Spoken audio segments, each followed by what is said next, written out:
Excusez-moi madame, vous savez où se trouve la pharmacie la plus proche? Alors c'est facile, 80 km par là. Votre pharmacie va fermer et je vais vous expliquer pourquoi. Vous n'êtes peut-être pas au courant, mais en ce moment, en France, les pharmacies ferment les unes après les autres. Chaque année, c'est 300 pharmacies qui mettent la clé sous la porte. Ça va s'accélérer.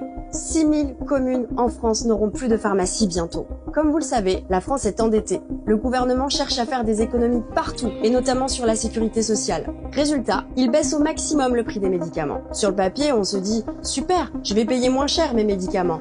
Mais en réalité, c'est une catastrophe. Quand les prix sont trop bas, les laboratoires refusent de vendre à la France. Résultat, nos rayons sont vides, on ne peut plus vous soigner. C'est plus de 400 médicaments qui sont en rupture de stock. Des antibiotiques, des traitements contre le diabète et même des médicaments psychiatriques de première nécessité. On en est réduit à recevoir des boîtes du Kenya. Les soignants sont à bout, le gouvernement nous asphyxie et gave les grandes industries pharmaceutiques, c'est inacceptable. En ruralité, c'est déjà compliqué d'avoir un médecin. Demain, il n'y aura plus de pharmacie. Personne pour assurer les gardes. Les patients finiront aux urgences faute d'alternatives. J'ai des problèmes de dos. Et très souvent, ma pharmacienne me livre à la maison. Mais heureusement, parce que sinon, je sais pas comment je le ferais. On a beaucoup travaillé et galéré ces dernières années pour trouver des médecins. Et maintenant qu'on y est arrivé, ce sont les pharmacies qui risquent de disparaître. Je prends la parole avec une certaine émotion parce que je ferai peut-être partie de celles qui perdront leur poste à cause du gouvernement. C'est dur à accepter car mon métier me passionne. Je ne suis pas une vendeuse de médicaments, ce sont des années d'études pour assister le pharmacien. Heureusement qu'on a un pharmacien à proximité parce que finalement quand on n'arrive pas à trouver de rendez-vous chez le médecin, on peut y trouver des conseils, on peut être rassuré. Nous sommes sur un secteur où il y a très peu de médecins de garde.